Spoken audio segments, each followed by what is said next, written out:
M Singh फॉरनेस YouTube channel के सभी viewers को दीपावली की ढेर सारी शुभकामनाएं। माँ लक्ष्मी की कृपा आपके और आपके परिवार पर हमेशा बनी रहे, साथ साथ आपके घर में सुख समृद्धि शांति आए और आप जिस लक्ष्य के साथ पढ़ाई कर रहे हैं वो लक्ष्य आपको जल्द से जल्द मिले। ऐसी शुभकामनाओं के साथ आज के वीडियो की शुरुआत की जा रही है। आज हम लोग जिन टॉपिक पे बात करने वाले हैं वो है आपको सरसरी बीपीएससी फॉर्म फिलअप में आपको पता है कि एडिट का ऑप्शन दिया गया है, लेकिन बहुत सारे छात्रों का कमेंट आ रहा है कि सर हम किन किन ऑप्शंस को, किन किन गलतियों को एडिट कर सकते हैं, तो उस पर डिटेल से बात होगी।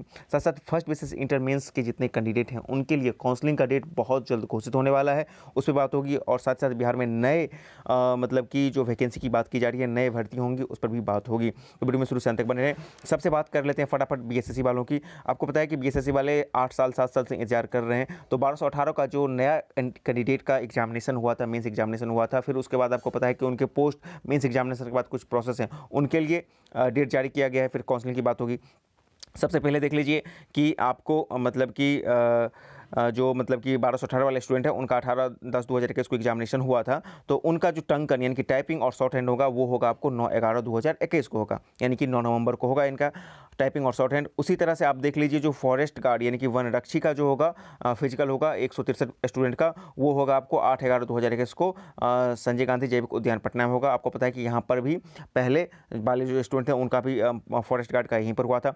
उसी के साथ आप देख लीजिए जो बीएसएससी वाले हैं यानी कि पोस्ट कोड 2 हो गया, यानी कि आशु सहायक अवर निरीक्षक हो गया, टंकक सहायक अवर निरीक्षक पोस्ट कोड 3 और अधिनायक अनुदेशक पोस्ट कोड 4। इन सबों का जो फिजिकल होगा वो 7 तारीख को होगा, आपको 7 बजे से मिथिलेश स्टेडियम बीएमपी 5 पटना में आयोजित होगा।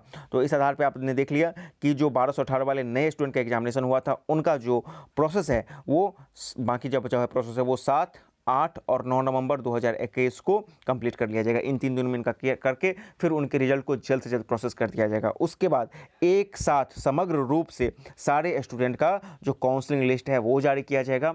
आपको पता है कि बीच में 2 दिन की जो है छुट्टियां हैं, यानी कि छठ की छुट्टियां हो जाएंगी, तो इसके कारण थोड़ा सा आपको विलंब लग सकता है, लेकिन वो आपको एडजस्ट हो जाएगा, आपको प्रोसेसिंग वगैरह में एडजस्ट हो जाएगा। तो कुल मिला के आपको जो काउंसलिंग लिस्ट है आइदर आपको 13 नवंबर या फिर 15 नवंबर के बाद कभी भी जारी हो सकता है काउंसलिंग लिस्ट। तो उससे पहले तो फिलहाल जारी होने की कोई भी संभावना आपको नहीं दिख रही है, तो आप कुछ कभी कर भी नहीं सकते। इसमें थोड़ा सा इंतजार कीजिए, 13 या 15 नवंबर तक का इंतजार कर लीजिए। और ये काउंसलिंग जो इनपुट ये भी जारी है कि ये काउंसलिंग आपको इसी महीने मतलब कि इसी महीने आपको करवा लिया जाएगा। अब सबसे बड़ी बात है कि काउंसलिंग में आपको जो कागज़ है वो भी तैयार करना पड़ेगा, और उम्मीद है कि आप लोगों ने कर भी लिया होगा। एक चीज़ मैं यहाँ पर जरूर बताना चाहूँगा, चूँकि आप इंटर लेवल पर इस एग्जामिनेशन को भर रहे हैं, तो इंटर का जो आपका है वो ओरिजिनल सर्टिफिकेट आपके पास होना चाहिए, आईएससी का या +2 का बोल रहे हैं। उसके साथ बहुत सारे स्टूडेंट बोल रहे हैं कैटेगरी, तो कैटेगरी में आप जिस कैटेगरी के हैं वो अपना सर्टिफिकेट बना लें, आरक्षण का जो आप दावा कर रहे हैं। एक चीज़ हमेशा याद रखें, आप पीटी फॉर्म भरने के डेट के समय लास्ट डेट तक आपका आरक्षण कोटि जो था उसी का लाभ आपको यहाँ पर मिलेगा, ठीक है ना। मैं ये बात इसलिए कह रहा हूँ कि बहुत सारे छात्रों का कमेंट भी ये भी आ रहा है कि सर बीसी थे हम ईबीसी हो गए, हालांकि इस पर तो मैंने बहुत क्लियरली वीडियो बना दिया है। तो आपको भैया ईबीसी आपको कोई फर्क नहीं है, आप अभी आपका तो सर्टिफिकेट अब ईबीसी का बनेगा, आप ईबीसी का बनाइए। यदि उस समय आपका बीसी का कोई सर्टिफिकेट है तो वो साथ में रखिए, आपको बीसी का लाभ लेगा। यदि नहीं है तब भी कोई हर्ज नहीं है, आप बोलिएगा और सरकार के पास पूरा डेटा रहता है, कोई ना कोई आपको वहाँ पे वो खुद ब खुद कर देंगे, ठीक है ना। तो आपका जो होगा बीसी सही होगा, जो ईबीसी हो गए, ठीक है ना। बाकी जो भी कैटेगरी के हैं वो अपना अपना बना लें। आप हमेशा 2 फाइल तैयार करेंगे सारे सर्टिफिकेट्स का, एक में ओरिजिनल और एक में आपका प्रोविजनल फोटोकॉपी, और तैयार रखें सब कुछ, ताकि शॉर्ट नोटिस पर जैसे ही आपको वहाँ से कॉल आता है आप जल्द से जल्द जाकर अपना काउंसलिंग करवा लेंगे। तो ये बीएसएससी के संबंध में अपडेट था। साथ साथ आपको पता है कि 67वीं बीपीएससी के संबंध में कल ही एक अपडेट आ गया था कि इसमें ना सिर्फ सीटों की संख्या बढ़ाई गई है 3 जो लेवल 9 में है, बल्कि इनके ऑनलाइन आवेदन की तिथि लास्ट डेट और साथ ही साथ एडिट करने का डेट भी आपको बढ़ाया गया है। वो जो आप देख लीजिए, पहले जो आप मतलब कि 5/11 तक फॉर्म भर सकते थे, अब 19/11 तक आप भर सकते हैं, 19 नवंबर 2021 तक भर सकते हैं, ठीक है ना। और जो एडिट आप पहले 15/11/2021 तक कर सकते थे, अब आप 29/11/2021 तक कर सकते हैं। कब से कब? तो 19/11 के बाद से, 19/11 के बाद से करके आप समझ लीजिए कि आप समझिए इस तरह समझिए कि 20 नवंबर से 29 नवंबर के बीच में आप फॉर्म एडिट कर सकते हैं, ठीक है ना। अब सबसे बड़ी बात कि आप फॉर्म में क्या क्या एडिट कर सकते हैं, तो एक बात समझ लीजिए, यदि आपने रिजर्व कैटेगरी में हैं, ठीक है ना, और आपने रिजर्व कैटेगरी के लिए 600 रुपया का फॉर्म भर दिया है, ठीक है ना, और आप चाहते हैं कि उसका वापस हो, रिजर्व वाला लाभ मिले, तो नहीं मिलेगा। मतलब कि एक बार आपका यदि फी कट गया है तो वो लाभ नहीं मिलेगा, ठीक है। तो इसमें कुछ महत्वपूर्ण चीज़ें हैं, आप लोग देख लीजिए। पहले पेमेंट से शुरुआत करते हैं, फिर आपको एडिट का ऑप्शन दिख लेंगे। देखिए पेमेंट करने के बाद अभ्यर्थी, ये इसको छोड़िए, यहाँ पे आए, वैसे अभ्यर्थी जिन्होंने गैर रियायती परीक्षा शुल्क का भुगतान करते हुए आवेदन किया है, यदि बाद में वो एडिट करके रियायती शुल्क वाला कटौतियाँ में जाते हैं तो उनके द्वारा एग्जामिनेशन फी के भुगतान की गई राशि वापस नहीं की जाएगी। ये बीएसएससी ही नहीं, बीपीएससी ही नहीं, कोई भी आयोग एक बार जब आपका फी ले लेती है तो अमूमन ये देखा जाता है कि वो आपको वापस नहीं होता है, ठीक है ना। तो आप जा तो सकते हैं अपने रिजर्व कैटेगरी में, लेकिन आपको फी का लाभ नहीं मिलेगा। वैसे अभ्यर्थी जिन्होंने रियायती शुल्क का लाभ लेते हुए ऑनलाइन आवेदन की प्रक्रिया पूरी कर ली है और वो एडिट करके दूसरे गैर रियायती परीक्षा शुल्क वाले कोटियों में आवेदन करना चाहते हैं तो वो आवेदन करने की अंतिम तिथि से पूर्व आवेदक अपने रजिस्ट्रेशन को रद्द कर सकता है तथा उसी मोबाइल ईमेल से दूसरा रजिस्ट्रेशन एवं नए सिरे से परीक्षा शुल्क का भुगतान करके आवेदन की प्रक्रिया को पूर्ण कर सकता है। वैसी स्थिति में पूर्व में किया गया परीक्षा शुल्क का भुगतान वापस नहीं किया जाएगा। मतलब कि आपको पता है कि किनको कंसेशन का लाभ लेना है SC ST वगैरह में, और पहले उन्होंने फी भुगतान कर दिया है तो वहाँ पर आपको ऑप्शन तो मिलेगा लेकिन आपका फ़ी का वापसी नहीं होगा, ठीक है ना। तो ये सब चीज़ें हैं। अब सबसे महत्वपूर्ण बात है कि आप जो है क्या क्या इसमें एडिट कर सकते हैं, और यहाँ पे देख लीजिए इसको। ऑनलाइन आवेदन भरने के दौरान जो है अक्षरशः निर्देश का पालन करें, और ऑनलाइन आवेदन भरने के क्रम में अभ्यर्थी द्वारा की गई किसी भी प्रविष्टि में त्रुटि के लिए आयोग जिम्मेवार नहीं होगा। इस संबंध में किसी प्रकार के सुधार परिवर्तन के लिए अभिवादन पर विचार नहीं किया जाएगा। तो अक्षरशः पालन की बात की जा रही है। अब आते हैं हम लोग एडिट आप कौन कौन से कर सकते हैं। पहला बिंदु है, क्या आप आवेदक का नाम, पिता का नाम, माता का नाम, पति का नाम, जन्मतिथि, लिंग, आधार संख्या, जाति, आरक्षण कोटि, भूतपूर्व सैनिक, बिहार राज्य के सरकारी सेवक, स्वतंत्रता सेनानी, दिव्यांग, पत्राचार का पता, अस्थायी पता, अन्य डेटा जैसे फोटो, हस्ताक्षर, शैक्षणिक योग्यता, अनुभव इत्यादि के बारे में परिवर्तन कर सकते हैं। तो अब देखिए आयोग का क्या जवाब है कि ऑनलाइन आवेदन के दौरान एडिट की प्रक्रिया पूर्ण हो जाने के बाद किसी तरह के परिवर्तन एवं सुधार के अभिवादन पर विचार नहीं किया जाएगा। यानी कि आपको एडिट का जो विंडो मिलेगा, 10 दिन का विंडो मिलेगा। 19 तारीख से आपको पता है कि पीटी फॉर्म भरने का लास्ट डेट ही है, तो आप 20 से मान के चलिए 20 से लेकर के 29 के बीच में जो आपको विंडो मिलेगा 10 दिन का, उस दिन में आप इन चीज़ों में सुधार कर सकते हैं। वही बात है यहाँ पे, आवेदन की प्रक्रिया पूर्ण होने तक आवेदन द्वारा भरे गए डाटा को अंतिम समझा जाएगा। यानी कि लास्ट तक आपने जो भी डाटा भरा है लास्ट डेट तक, एडिट के बाद वही आपका अंतिम समझा जाएगा।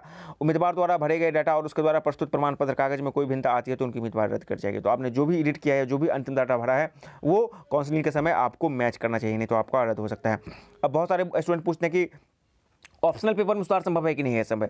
तो ऑप्शनल पेपर था नन मतलब लैंग्वेज सब्जेक्ट में परिवर्तन या सुधार का संबंध है। तो ऑनलाइन आवेदन के दौरान एडिट की प्रक्रिया पूर्ण हो जाने के बाद प्राप्त किसी भी तरह के परिवर्तन एवं सुधार के आवेदन पर विचार नहीं किया जाएगा। यानी कि इसको भी आप वो जो 10 दिन का विंडो है एडिट का, उसमें आप इसको सुधार कर सकते हैं, ठीक है ना। उसके बाद आपको कुछ भी सुधार करने का ऑप्शन नहीं दिया जाएगा।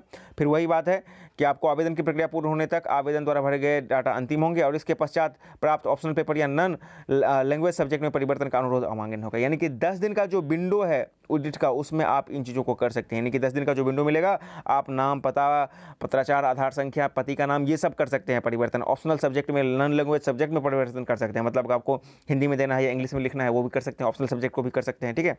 अब आते हैं ईमेल मोबाइल में परिवर्तन कर सकते हैं कि नहीं कर सकते हैं। तो ईमेल मोबाइल में परिवर्तन नहीं है। एक बार रजिस्ट्रेशन हो जाने के बाद परिवर्तन सुधार संभव नहीं है ईमेल में। एक से अधिक आवेदन करने के संबंध में, तो रजिस्ट्रेशन में गलत विवरण अंकित हो जाने की स्थिति में आवेदन करने की अंतिम तिथि के पूर्व आवेदक रजिस्ट्रेशन को रद्द कर सकता है। मान लें आपने रजिस्ट्रेशन किया, वहाँ पर कोई ऐसा गलती हो गया जिसको आप सुधार ही नहीं सकते, तो आप उस रजिस्ट्रेशन को भी रद्द कर दीजिए और उसी मोबाइल ईमेल से दूसरा रजिस्ट्रेशन कर नए सिरे से परीक्षा शुल्क का भुगतान कर आवेदन की प्रक्रिया को पूर्ण कर सकते हैं। आप जो रजिस्ट्रेशन रद्द कीजिएगा उसका पैसा आपको वापस नहीं होगा, लेकिन हाँ आपके डाटा सुधरेंगे, फिर से नहीं आपको भुगतान करना पड़ेगा।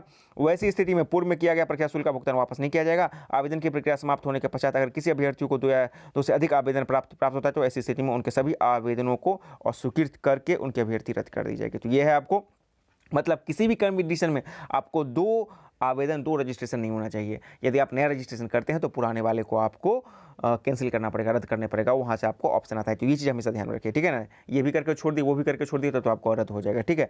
और तीसरा है एक से अधिक आवेदन प्राप्त होने की स्थिति में, तो यहाँ पर बताया गया है किसी अभ्यर्थी द्वारा एक से अधिक आवेदन प्राप्त कर भरे जाने की स्थिति में उनके सभी आवेदन पत्रों को अस्वीकृत करते हुए उनकी अभ्यर्थी ही रद्द कर दी जाएगी। तो ये था आपको कौन कौन से आप कर सकते हैं, ठीक है ना। अब देखिए, उम्मीदवार नाम, जन्म तिथि, कोटि, परीक्षा शुल्क इत्यादि में संतुष्ट होने के उपरांत ही ऑनलाइन परीक्षा शुल्क जमा करें, ये सब है आपको। अब चीज़ें हैं कि आप इन चीज़ों को एडिट कर सकते हैं जो कि आपको 10 दिन का विंडो मिलेगा, तो ये भी आपके लिए एक अच्छी बात है। अब देखिए जो फॉर्म का डेट भरा है उसमें आप क्या कर सकते हैं, जो मतलब फॉर्म भरने का डेट भरा है तो इसमें क्या कर सकते हैं, बहुत सारे लोग ईडब्ल्यूएस के लिए या ओबीसी के लिए अप्लाई किए हुए थे, वो जल्द से जल्द जाएं और 19/11 से पहले रिक्वेस्ट करके अपना सब सर्टिफिकेट ले लें, ठीक है ना। क्यों? क्योंकि मैं यहाँ पर भी एक चीज़ आपको दिखलाना चाहूँगा, यहाँ पर आप देख लीजिए, सभी वांछित प्रमाण पत्र प्रारंभिक परीक्षा के ऑनलाइन भरने की अंतिम तिथि के पूर्व का होना आवश्यक है। इस चीज़ को मैं बार बार बोल रहा हूँ, ठीक है ना। आवेदन भरने की अंतिम तिथि के पश्चात निर्गत प्रमाण पत्र मान्य नहीं होंगे। तो बहुत सारे छात्र कमेंट कर रहे थे कि सर पहले 5 तारीख वाले में कि सर मेरा 5 तारीख को लास्ट डेट है, 11 तारीख को मिलेगा तो होगा कि नहीं मिलेगा जी। अब आप कोशिश कीजिए कि 19/11 21 से पहले अपने सारे सर्टिफिकेट जो है जाकर के बनवा लें, ठीक है ना। जिनके पास पुराना ओबीसी है तो चलेगा, 1-2 साल का, बहुत ज़्यादा है तो नहीं है, आवेदन किए हैं तो नहीं किए हैं तो जो मिलने का डेट है उससे पहले जाकर रिक्वेस्ट करें, नहीं किए हैं तो कोशिश कीजिए कि इस दिन में बनवा लें। और ईडब्ल्यूएस वाले को तो निश्चित रूप से करेंट चाहिए चाहिए, वो करवा लेंगे, ठीक है ना। और सिर्फ एक ही चीज़ आपका नहीं होगा कि आपको जो मतलब कि ग्रेजुएशन होगा, और ग्रेजुएशन का जो आपको सर्टिफिकेट चाहिए वो मेंस फॉर्म भरने के लास्ट डेट से पहले का होना चाहिए। बाकी सारे के सारे डेट मतलब कि सर्टिफिकेट आपको पीटी फॉर्म भरने के लास्ट डेट के पहले का होना चाहिए। तो आपको 19 तारीख का समय मिला है, तो ये भी आपके लिए एक अच्छा गुड साइन है। तो ये बीपीएससी की बात होगी, बीपीएससी की बात हो गई। एक नए वैकेंसी की बात है, यहाँ पे देख लीजिए, जो राज्य औद्योगिक सुरक्षा में बलों में होंगे 2698 पदों पर नियुक्ति। सीआईएसएफ के तर्ज पर गठित बिहार राज्य औद्योगिक सुरक्षा बल जो होगा बीएसआईएसएफ में 2698 पदों पर नियुक्ति होगी। वर्तमान में इसकी 2 बटालियन है, एक का मुख्यालय डुमरांव स्थित बीएमपी 4 और दूसरे का बेगूसराय स्थित बीएमपी 8 परिसर में है। इन दोनों बटालियनों में 2698 नए पद का सृजन किया जाएगा। इनमें से 2428 सामान्य पद हैं, जिनमें दरोगा के 58, सहायक दरोगा के 168, हवलदार के 364, सिपाही के 1834 व धोबी 4, ये सब पद शामिल हैं। इन सभी पदों पर जल्द ही नियुक्ति प्रक्रिया शुरू होगी। पुलिस मुख्यालय में इसके संबंध में आदेश जारी कर दिया गया है। तो चलिए, तो यहाँ पर ग्रेजुएशन से लेकर के जो इंटर लेवल है, क्योंकि दरोगा के पद है, बाकी भी पद हैं, तो सबको यहाँ पे इस नए वैकेंसी में बिहार में मौका मिलने वाला है। अब देखना है कि ये वैकेंसी कब तक आता है। तो चलिए, दिवाली के शुभ अवसर पर अच्छी अच्छी खबरों के साथ आज यहीं पर रखते हैं। जो भी स्टूडेंट हैं जल्द से जल्द अपना फॉर्म भरने का, एडिट करने का और सब कुछ कर लें। बीएसएससी वाले अपने सारे सर्टिफिकेट तैयार कर लें, और जो नए बच्चे हैं वो नए वैकेंसी का इंतजार करें।